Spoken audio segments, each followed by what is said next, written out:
Hey everyone, it's Michael, and okay, so first off, happy Easter to you, your loved ones, your brethrens, whoever. And second off, thank you for the support and thank you for taking time out of your Easter Sunday to watch this video.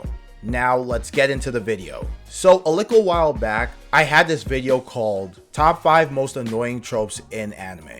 And one of those tropes I mentioned was the female tsundere character. Now, this is the trope that honestly I find that is hit and miss, hot and cold. And it's not so much the trope itself, but the execution of the trope in anime. To be honest, and we'll get to it, most anime with romance is not great, and that includes the romance animes themselves. So because of that, obviously there are people who like this trope, at least in concept, who did comment below on that video.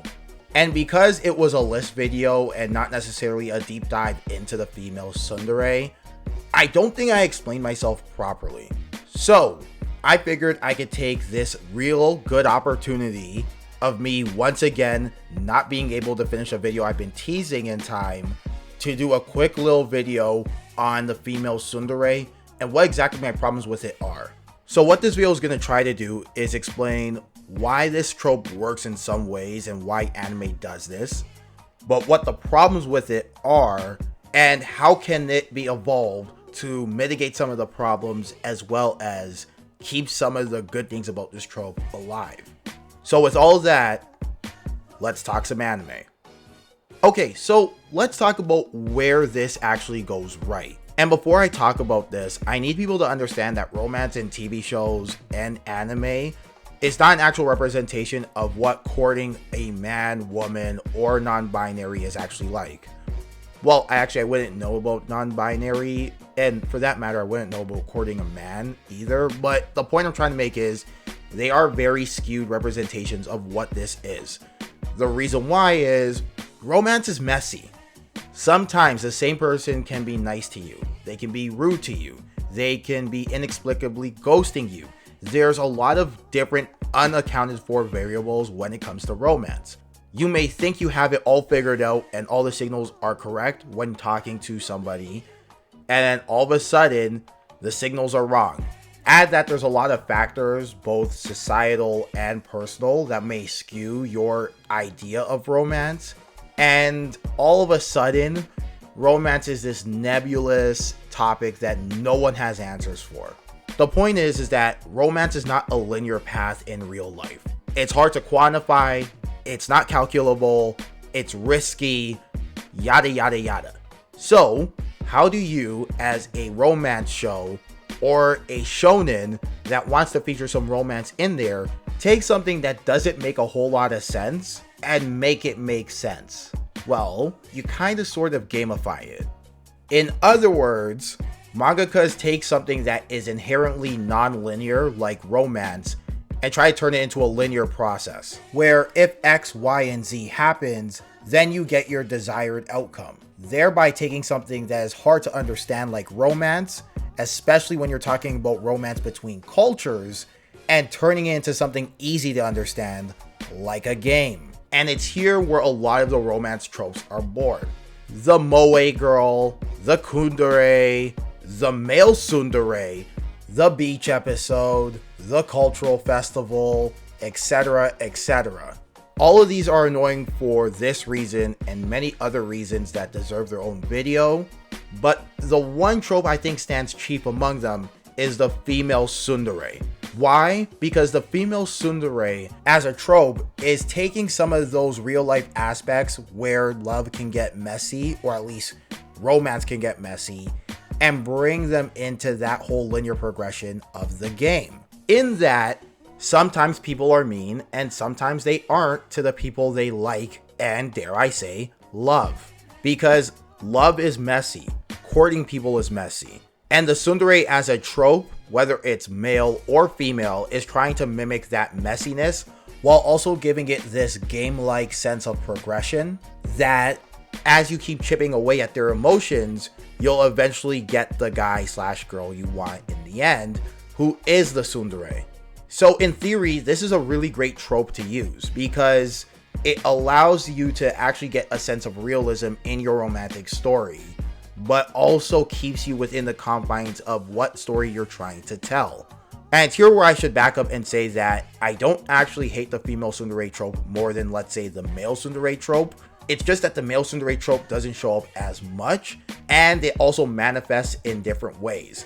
The male tsundere trope manifests as if a man is trying to be hyper masculine or smug, but only shows his kind side in imminent peril or in times where the situation really calls for it.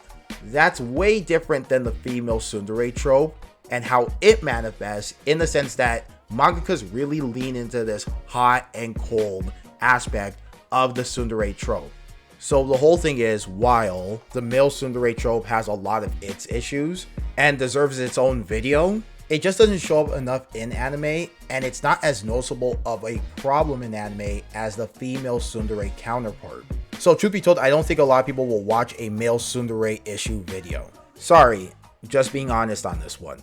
Now, where the female tsundere trope runs into problems is when we talk about the word representation. A lot of times when we talk about representation, we talk about in the aspect of having more representations of race or gender in media. However, in this context, I want to talk about it in the aspect of representation when it comes to romance. Because whether people like to admit this or not, the first time you see romance is in media. Whether it's a TV show, a video game, a cartoon, and an anime. And honestly, this has become a big problem in the dating scene in general, as the idea of expectations versus reality starts to set in. But I think it's more especially dangerous when it comes to anime fans, because specifically of the tsundere trope. Now, what I'm not saying is that sensible women are going to go out and start hitting their husband uncontrollably for no absolute reason at all, like in the animes. But will women do things like say mean things out of nowhere, not try to be effective communicators when they're upset, and on occasion display toxic behavior? Of course, because everyone does those things. But imagine being told by media that it's cute to do that, and you'll end up getting the guy in the end. Do you see where the problem is there?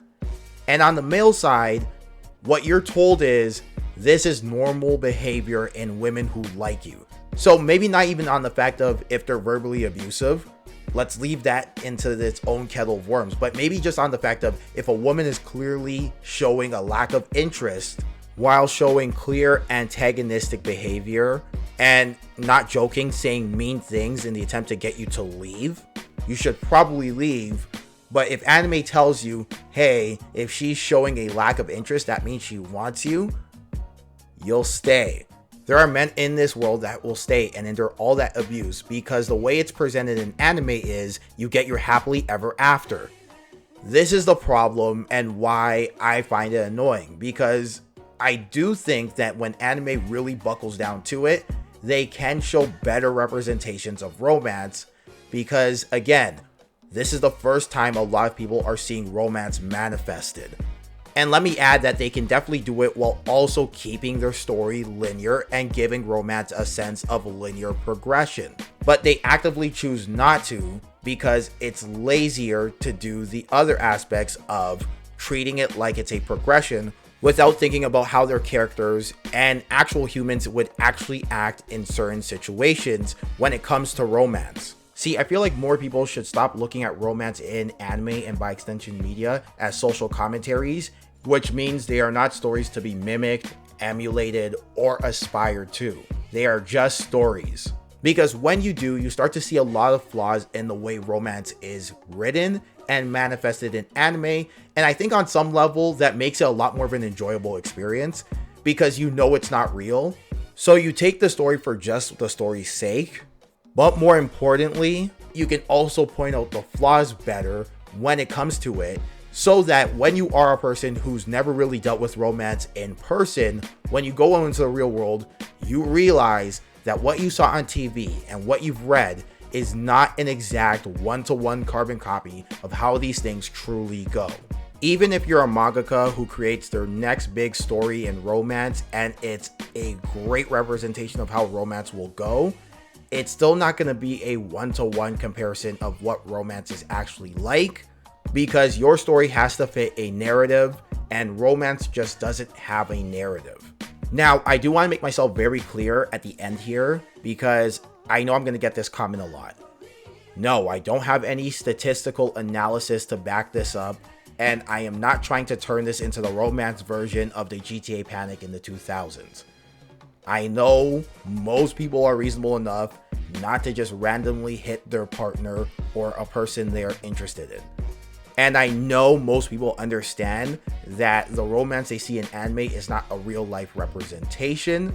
I'm just simply stating that there is a lot of people out there who look at romance anime and take a look at some of the little things in there and mimic that in their everyday behavior. Think about it. People are inspired by anime and by extension media. So it's only natural that they emulate some of the things they see in there. I don't care how old you are. I don't care how much you know. You will do it. But hey, I'm just a guy on YouTube. And if you'd like to comment your disagreement or agreement with me, you're more than welcome to do so. Also, please like, share, and subscribe. I'm Michael, and until next time, peace and love.